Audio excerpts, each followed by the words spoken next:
Hello and welcome to episode 528 of Contending at the Water Cooler.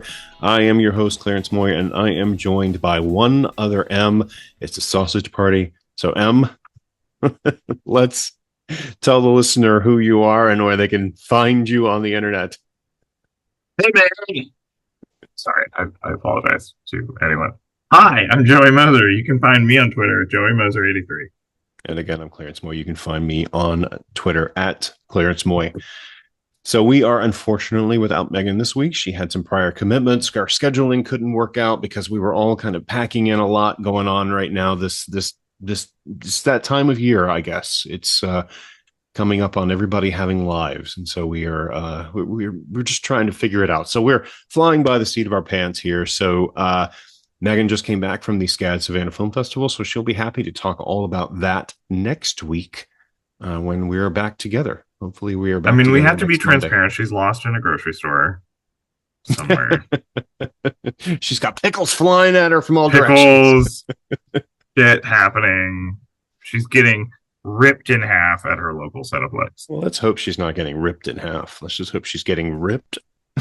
I don't know. If you don't follow Megan on Instagram, then you won't know that she loves to hang from ceilings in big circles as if she's trying out for the Ringling Brothers and Barnum and Bailey Circus. Mm-hmm. She's got incredible core strength. I will say that. Yeah, I do think it's funny that as much as I talk to her all the time, sometimes I'll look at her Instagram story and I was like, oh, she's doing that. That makes sense. It's her. Megan is a woman of many talents. She's just like, she's like, I'm working at I don't know. Like, she's like, I'm on a hot air balloon today. And then, like, the next day, she's like, I don't know, doing something else. So I'm at an 1880s speakeasy, casually themed by the Gilded Age. Yeah, Joey, don't you wish you were here? I would. Yes, I would. I would love nothing more. Yes, where Carrie Coon could serve us drinks, tell us about all the things that are wrong with the world. I know, right? And I would gladly pull up to that bar and drink all night long. Anyway, so we are not talking about any of those things tonight. What we are talking about is related to this fantastic hallway and this carpet that I want in my house. We are talking about not The Shining, but we are talking about something else within the Stephen King universe. It is It. Welcome to Derry. I think that is the official name of the show. Which has now aired 2 episodes on HBO MAX, and Joey and I are going to break our reactions down and kind of our thoughts about this show, and then of course we'll move to the flash forward to the media we're most anticipating in the upcoming week. So it'll be a quick and dirty one tonight, folks. Nice. Yeah. So Welcome to Derry. So this is a prequel series, still directed by Andy. I'm going to not even attempt his last name, Muschietti, something like along those lines, who also wrote and directed the It films of the past couple of years, one more successful than the other, coming from Warner. So now they are doing a prequel series. And I'll tell you, Joey, my first thought about this series and my first thought about seeing the trailer was that, HBO's getting into the Stranger Things game. But That's funny that sorry. Yes. Well, I just tweeted something. I don't know if you saw it, that I tweeted something because I was watching a particularly violent scene in episode 2 that I was just like, so this is releasing week to week, and Stranger Things drops all of the first part of the final season right around Thanksgiving. And it's just sort of like, there's a drag queen from season 5 of Drag Race where she says, bitch, sit the fuck down and shut the fuck up, bitch. And I was like, that's what Welcome to Derry is saying to Stranger Things. That's what it feels comes like. Back to Drag Race. Yes, it all comes back to Drag Race. Yes. I will say, though, when I watched, television normally doesn't shock me. But I have been unplugged from the internet for a little bit now. I'm just trying to go on a social media hiatus, get refresh, reboot, whatever you want to call it. So I didn't know about the pilot. And I got to the end of this pilot, Joey. I was shocked. I was like, this I has was to, shocked by the beginning of the pilot too. I was like, well, what are we watching? I was a little bit more prepared for the beginning because, so essentially, this show takes place in I bet the early 60s, right around the time of the Cuban Missile Crisis. Mm, And the show begins with a young child, probably in 11, 12, something like that. And he is in a movie theater. He leaves the movie theater. He's run out of the movie theater because he didn't pay for tickets. So he's been chased into the street. He is picked up by a family in a station wagon who, over the course of the next several minutes, becomes increasingly bizarre and irrational in their behavior. The mother is pregnant, who then proceeds to give birth to a bat boy, essentially, the old bat boy yeah. from the from the tabloids, National Enquirer bat Soon to be boy. revived on Broadway this Yes, upcoming Broadway exactly. season. Yes. Who is still attached to her through the umbilical cord. Hey, nice Shining Mhm. reference. Still attached to her through the umbilical cord, and the bat just flies around the car and eventually uh, presumably massacres the little boy. We don't know that he's dead, but we do know that the pacifier that he's been sucking throughout the first 5 minutes of the episode flew out of the car's window into God. the river below, and then into the sewer where all bad things happen in the It universe. And so that sparks a series of investigative and exploration as to what happened to this kid. Why did he die? They haven't found his body, so they assume that he's dead. But his friends kind Right. of they start to get together as young kids at this in this situation normally do. The kind of stranger thingsy. They got to get together. They got to figure this out. Um, there's a side plot that is becoming increasingly important where um, a man with the last name of Hanlon. So those of you who know it is a very important last name in this series. Um, is flown into and is joins this military base. So we haven't really seen kind of by the pilot. You don't really see kind of what's going on there. You get a little bit more information about it in the second episode, which I'm sure we'll talk about in a minute. So that's sort of where we are within this universe. Joey, what did you think of it? Welcome to Derry. So I knew it it it has good reviews, but not like enthusiastic reviews from some things. So I went into it after the first two episodes dropped, not being like skeptical, but I was like, all right, how good is this possibly going to be? And I made a joke with Megan offline that it was like I think it was because we were talking about how Zach Kreger is developing a Gladys prequel movie, and I was like, I don't want to see that. I don't need to see that. And then I was like, what? I don't. Pennywise is like an entity. Like, is he just? Does he do really badly in clown school and he gets mad and that's why he turns evil? I don't know. So I made that joke, and I feel like these two episodes, um, I had a great time. Mm-hmm. I was, I think some of it is like pure nightmare fuel. Mm-hmm. I like how, um, and maybe you can attest to this too, that like, I remember when I was little, when I saw stuff, that actually scared me when I was a little kid. And I imagine there is somebody, some little kid, somewhere who secretly turns on Welcome to Derry and is going to have nightmares. And to that I say, good. You should have nightmares. Um I it's like I have a reaction to both episodes, probably a little bit more to the first episode than the second episode, where when crazy stuff is happening where I'm just like not just like guffawing and laughing, but I'm just like, what the fuck are we watching? And I had that. distinctly at the beginning and the end of episode one. There's a dream sequence in episode two where a girl is like clawing at her bed that is really messed up. And then the grocery store scene, I just thought I was when the thing wraps around her neck and goes a little Nightmare on Elm Street Yeah, like in her mouth yeah, and stuff. yeah.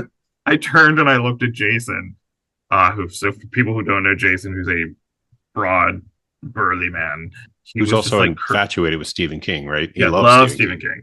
King. Yeah. He's like curled up like this, like on the couch, like in pure horror.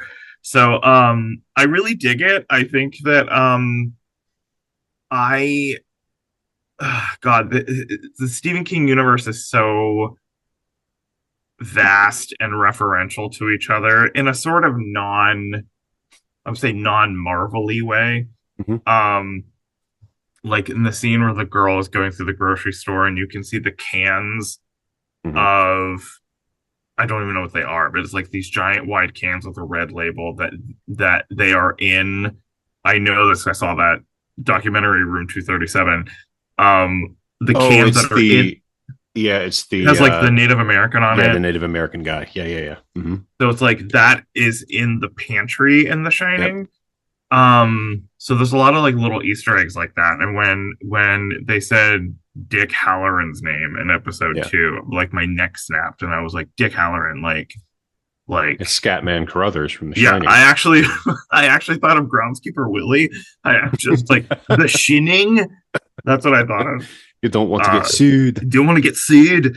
But I'm having a great time. I think even on just like a practical level, I think the production design is fucking crazy. Yeah. Um I love Taylor Page. I love Giovanna Depo. I was getting a little worried in episode two that uh it was getting a little too, I don't want to say too plot heavy, but Mm. they're still unpacking and establishing stuff, so I just need to shut up. There's a But lot of there's a lot of world building here. yeah, yeah, totally. And from the first episode, I want to talk about the second episode in a second. Of course, we've only seen two because you and I both, we did not request screeners for this one. We're watching it along with Yeah. everybody. We're kind of experiencing it week to week, which I've wanted to do, tended to want to do more recently. When I Yeah. first started watching this pilot, I was a little bit concerned that there was an imbalance in entertainment value between the Giovanna Depo sequences, the military set sequences that felt Hmm. a little bit cliche to me. And the kids stuff. And I was definitely gravitating toward the kids stuff. Now, a Hmm. lot of that had to do with the fact that I was mentally prepared for this to be Stranger Things, Yeah, me too. in the It universe. Hmm. Um, if you haven't seen the pilot, fast forward through the next 30 seconds because I am going to spoil the way that it ends. Um, but with the pilot, the kids they hear a song. So there's the child that was missing in the beginning speaks to one of his friends through the pipes. And we Hmm. know who that kid Yeah. who's speaking through the pipes, but is speaking to a young girl who's gone through Juniper Hill, which is like a local mental institution. She's gone through some troubles because her father was what was it? He was cut up in the pickle making machine, or he was Yeah, he jarred got and caught in the machine. Yeah.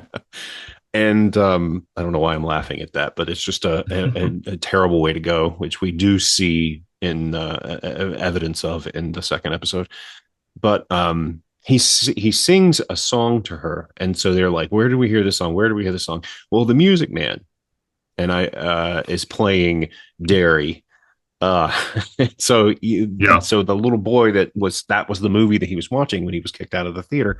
So one of their friends is the daughter of the projectionist in this movie theater. So she takes them to the theater. She sets up the reel. She spins it, and there's the Music Man. But in the background of the Music Man is the little boy who was killed in the beginning, and he's holding this rag. And I'm like, oh no.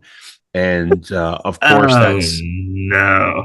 Pennywise in Bat Boy form. He flies through the screen and slaughters all but the two girls, like brutally murders, like Like, does he rips. rip one in half? Like, Well, just like, I don't know what he did with the taller kid, the shorter kid with the curly hair, whose family who had the Holocaust trauma, yeah. who had the Ed Gein lampshade. Um, he throws him against the wall, and he's just like raining blood down on the. And then the other kid, I think he does rip him in half, and then there's this incredibly traumatic scene, which, by the way, if you closed your eyes and missed it in the first episode, they're gracious enough to repeat it for you in the Oh, beginning of yeah. the second episode in even more graphic detail. One of the boys' younger sister, is reaching for the survivor girl, and the survivor girl gets up and she's just holding her arm.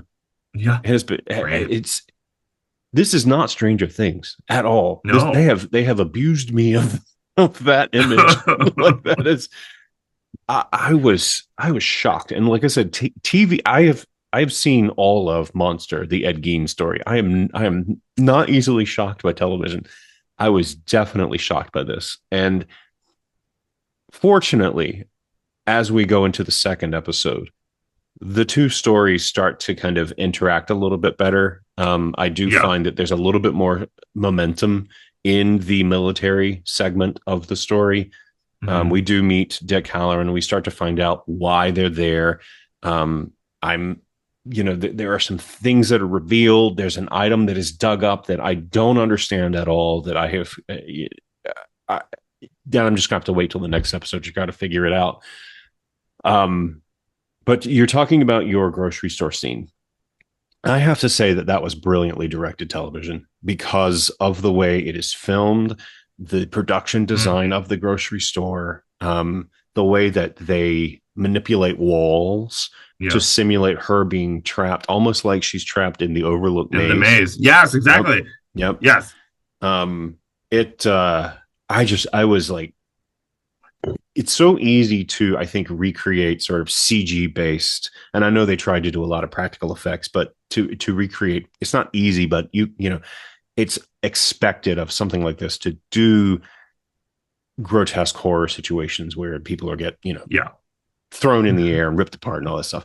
But this scene, which was done practically, I believe, with the exception of the final moment, where the walls are moved in and out and she's disoriented, and the sound design is there's somebody speaking over the loudspeaker, and of course they're Yeah. saying, repeat the same thing over and over again until they basically call her out and say she's crazy.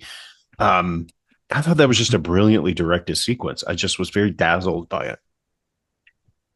Yeah, I think they do a really, it's not, the thing I loved about that sequence is it wasn't all about jump scares. It was all Right. about like perception and camera work. And like, I love how, like, when she, like, turns down one aisle or she's approaching a new one, like, you see, like, a guy just kind of go like this. Oh And yeah. like, he's not in focus. And I just thought that it was really brilliant. That whole thing was awesome. And just when I thought, like, when you see like the one wall moving in its place, like I kept thinking, oh, when she turns around another corner, it's going to do the same thing, but it doesn't do that until like later. So I thought that was really surprising. Um, yeah, I was a little worried about the stuff at the military base being like too disconnected from everything, Mm-hmm. but I can feel it like inching together. And I think that it, so far, like episode two, when you get to see the implications of like Taylor Page when she's out doing errands by herself, like Mm-hmm. there's that real like it's so blatant, but it's under the surface of the time period of racism of like I felt like everyone looking at her and I kept wondering like how that might feel as a black woman not seeing anyone else looking like her. And then like I don't know, it was just I was very unsettled by so much stuff in here, obviously by design, the horrific elements, but also just the time period and the sort of where we are in our country and the sort of really bright American iconography. Like they're putting together like literally a Paul Bunyan statue Mhm. at one point.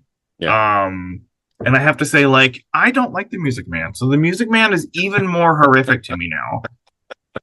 Like if I was in a movie theater, I used to work in a movie theater where we would watch movies like after work, and if I was alone and in a theater and I heard down in River City, I'd be like, just like go away.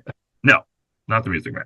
No, But no, not the I'm music man. I'm I'm really enjoying my time so far, and I do feel like, sort of to your point, we are sort of seeing like Stephen King shoving the Duffer Brothers over, being like, Yeah. you, Yeah. and I'm like, yay!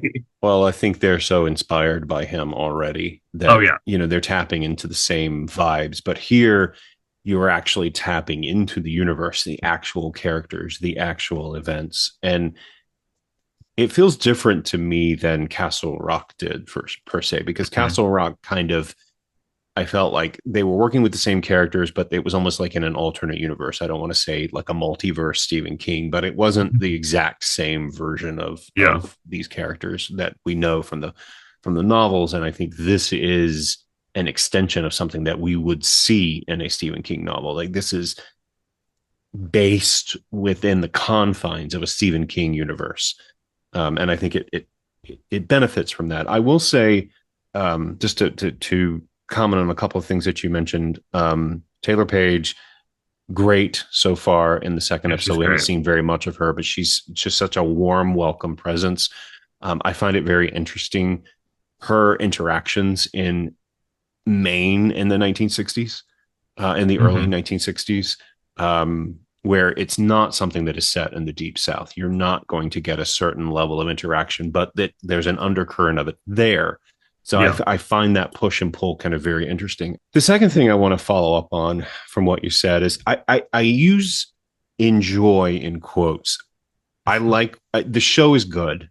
It's not a great show yet. I think it could be a great show. I think it could be a mm-hmm. very fascinating show. I'm watching this, and there are, and of course, there are, these children are actors. They understand, like, these are not actual things that are happening to them. They understand the trauma that they're going through is all make believe, but it's so intense. The scenes where the Pennywise entity is terrorizing these children. There's a scene before the grocery store sequence where the daughter of the projectionist has been visited by Pennywise, who is, approximating her dead mother. Yeah. And there's this sequence where she has to be rebirthed.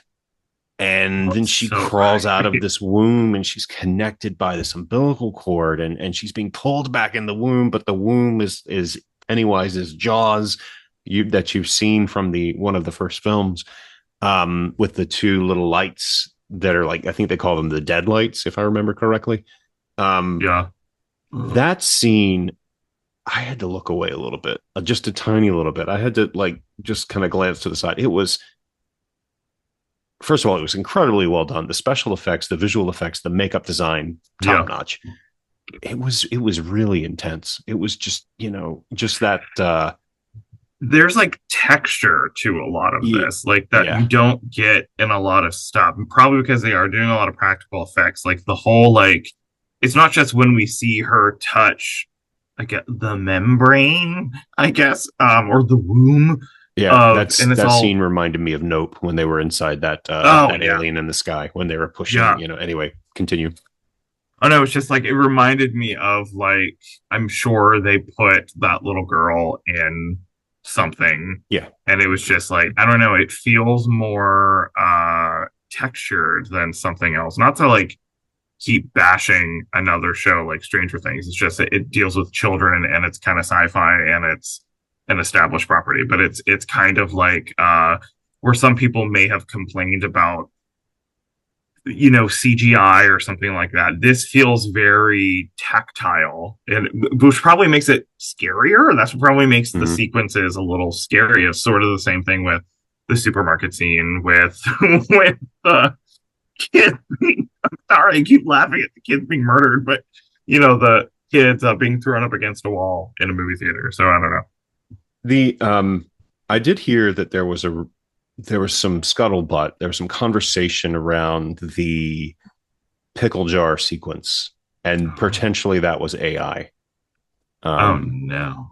I don't know that I don't know. I mean, if it looks like really good CG to me, but what's the difference between really good CG and AI? I guess somebody's making it if it's CG versus AI is just a computer making it. I don't know. Um, one thing that I Hmm. yeah, I don't know. Go back and watch it and see. Tell me what you think. I don't know if I saw any like You can kind of tell when something is AI if you like look at it long enough. not So a maybe I'll have Coke to look at it commercial again. though. Mm. Mm. The last thing that I'll say that I love about the show, and there's a lot to explore here, and as it progresses, and I'm very interested to see. Like, I don't expect that all of a sudden they're going to casually refer to Annie Wilkes because that's in Colorado, I Yeah. guess. But um, I'm very anxious to see kind of how it progresses, how it evolves. What they are introducing cliffhangers at each chapter because Stephen King was very influenced by sort of chapter plays, chapter Mm. films. These cliffhanger adventures that he saw at movie theaters and in reading in his childhood. So they're introducing a cliffhanger at the end of every episode, and I'm very interested to see where it goes. I will say this is absolutely a front runner for the Emmys at main title design. Those Oh are God. stunning. That's a long sequence too, It's a which I long love. sequence. They're visually stunning. They are thematic.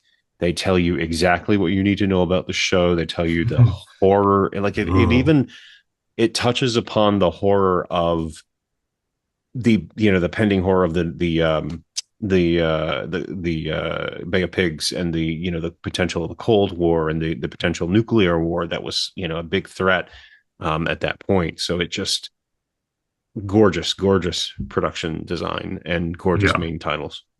Those are my two Yeah. favorite things about the show. Yeah, it was the main title design. I saw you tweet about it, and then I saw the tweet before I started watching it, and I was like, oh, it's one of those things where they don't put the main title in front of the first Mm. episode, they put on later episodes, and I was so excited to see the main title design, and it's like I hate that it feels nostalgic because and that's what they're obviously going for, but it's sort of like they're taking everything you hold dear, this Americana that I mentioned before, and they're really just vomiting blood all over it Yep, and making it really socially conscious, and it's really disturbing. So it's what they ugh, intend. good, good, So kill them kids. it airs on Sunday nights on HBO Max at 9 p.m. Eastern. So we have one coming up this weekend. We're straight up We'll through have to to Christmas. most wonderful time of year. You thought Halloween was over? Tune to HBO Max. Exactly. So we'll have to. I mean, by the time that we record next time, we'll have seen episode 3, and Megan will have caught up. So we'll have to hear what she thinks. Yeah, absolutely. Because I know they did a screening for it at the SCAD Savannah Film Festival, and where they had a lot of the cast and director.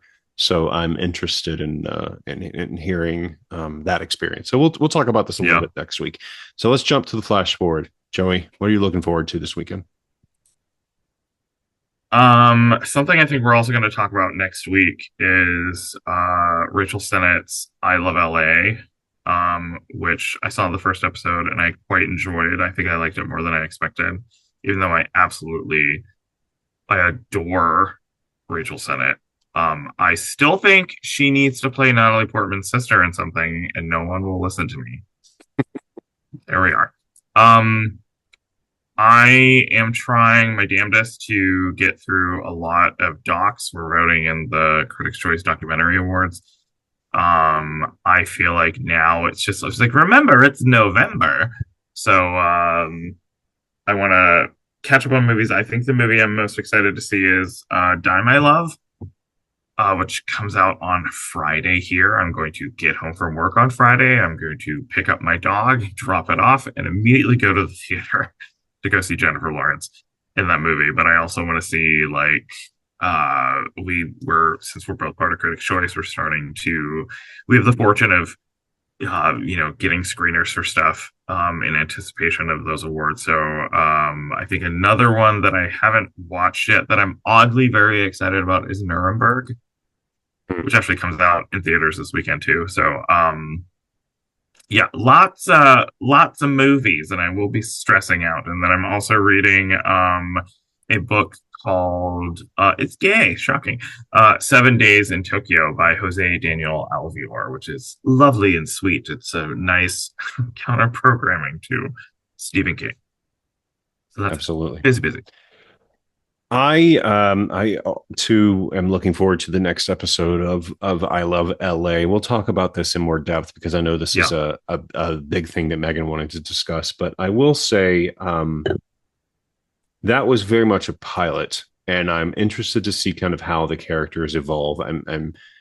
I wasn't necessarily as taken with it as you were. I'm not saying it's a bad show, but it didn't the what I took away from that, and I do like Rachel Sennett. What I took away from that was Odessa Dazion. I don't know if I'm saying her name correctly. Forgive me.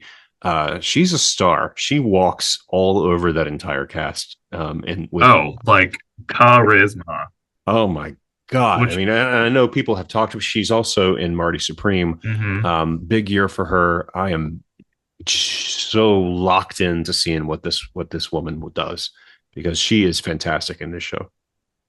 Yeah, she's great. That I also thought about how I really want to see Marty Supreme now after seeing her in that, but also it made me think, it's like, God, I never want to live in LA. Holy Yeah, crap. Just those 30 minutes was like, good God, no. it's fun to visit, but living, I don't know. Yeah. So for me, catching up on some films that we've received via screener. Also, one of my I'm not going to say it's one of the best films of the year, but one of my personal most favorite films of the year, one of that I had the most fun in, was Fantastic Four: The First Steps. Oh Just yeah. stupid fun from beginning to end. I think for the first 30 minutes, I sat there and I was blown away by the production design, this retro Hmm. futuristic take. And I just had this giant smile on my face. It arrives on Disney Plus tomorrow as we are recording, November the 5th. Oh. So it did well. The box office made almost $300 million, but it still, for some reason, has the stink of failure on it. I don't know why. Maybe the Hmm. expectations for Marvel movies have gone so high. For those of you who have given up on Marvel movies, this is a really good one, I would argue. You had a good time on it, Oh, right? And you're not a I Marvel loved person. it. I'm Yeah. so Marvel allergic, it's not even funny, but this is just like, it made me think, it was like, you can do something like this and Yeah. it doesn't have to be 100%. like a byproduct of the 32 other movies before it. Like, have fun, have more. I want them to have more fun. It's fun. It's got great characters. It's got, great acting for a Marvel movie. And the production design and the score by Michael Giacchino are fantastic. So Mm. check it out if you haven't seen it, if you have Disney Plus, unless you've become so pissed at Disney that you have now gotten rid of Disney Plus. But anyway, there's also available um, on Blu-ray. On TV, Ooh. for some reason, I am, aside from I Love LA and Welcome to Derry, I have been watching Murder House, American Horror Story Murder House. I've been revisiting Murder Ah, House before the nice. announcement. I will say before the announcement. And by the way, I must say to all the people who think that Jessica Lange is coming back full force into the Ryan Murphy universe, remember that she was only in Apocalypse for like a single half of an episode. Yeah. She's not coming back for anything more than that. She's going to still play Constance. She's not playing. I don't think she's going to play the Supreme again from Coven. Naughty Pines! Yes, not a bad. Naughty Pine! Um, but I'm revisiting American Horror Story Murder House, and it's so damn dark. It is such a Really? Ugh. just an unrelenting piece of darkness, and I remember how it ends. So I'm getting there, but I'm enjoying the rewatch, and I don't know that I'll rewatch Asylum. I may get back to rewatching Coven though, because I remember really loving Yeah. Coven. I love the first half of Coven. It's so campy and bitchy and fun, and then they took like, Witchcraft.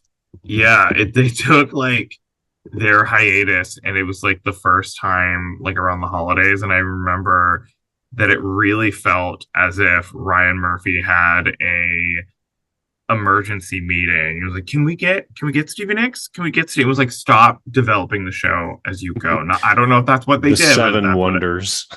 that's what it felt like. But I've actually been wanting to. Oh God, I've been wanting to revisit one of those seasons, and I didn't know where to start. So Got to and start with the I, beginning, the best. Nothing beats Murder House, I think, because you're right. Like Naughty Pod. Nutty Pie. Um, we've been, I mean, as long as we've been talking about, as we've been having this podcast, we've been talking about Ryan Murphy shows, and every season of American Horror Story post Murder House start strong, and then right around five or six just shits the bed. Yeah, But they I think do. he really had Murder House plotted out from beginning to end in a way that he didn't necessarily for the subsequent seasons. So I would recommend revisiting Murder House. There's a lot of things I forgot about it. There were nice little surprises. Like I forgot the whole the character that um, oh god, I'm forgetting her name. Francis Conroy. Frances O'Connor plays. She has two different versions of her character. Oh Do you yeah. remember that? Yes, now as soon as I remember being that when you find out what happened to her, it was actually like really sad. Yeah.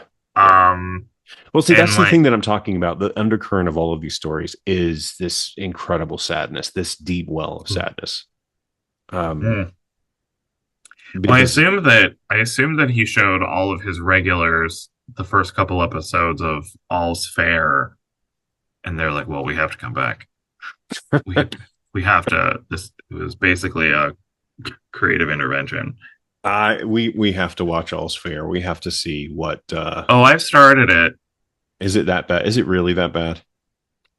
It's like so and I start the only way that I can think I can describe it is the way that they drop you down into it, and it feels like I mean shows do that all the time, but it does it like the there's a I saw someone say there's a confrontation between Sarah Paulson and Glenn Close in a bathroom, and Sarah Paulson, these are women who are like lawyers, and I understand like they I understand that, camp and like recalling maybe something else like from the great yesteryear of camp, bitchy, glamorous women. I totally get that.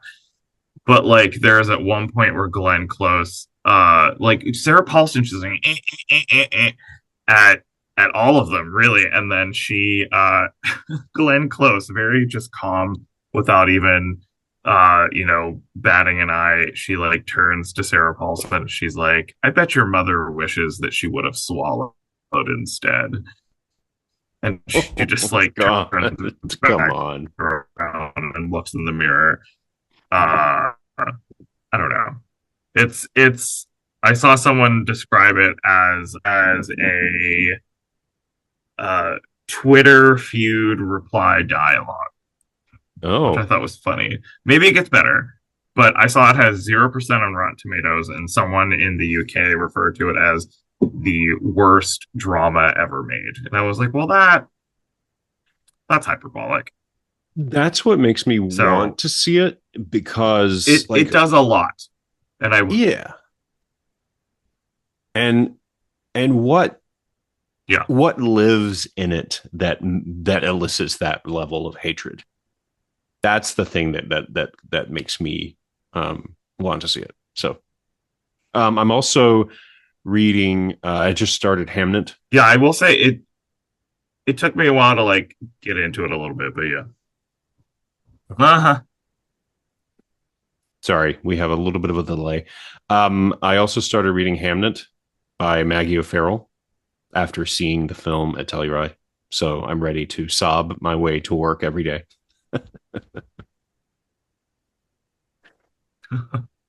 I bought that book in Telluride on the last day, and it's just staring at me from my bookshelf. I need to finish this book and then get on it because I know a couple people that have started reading it and they say it's great. And I was like, well, if you think the book is great, the adaptation's great too. So, ta-da. Excellent. So does that cover it? Yeah. All right, let's get the hell out of here. So we are the two M's contending co-founders Joey Moser and Clarence Moy, missing Megan McLaughlin.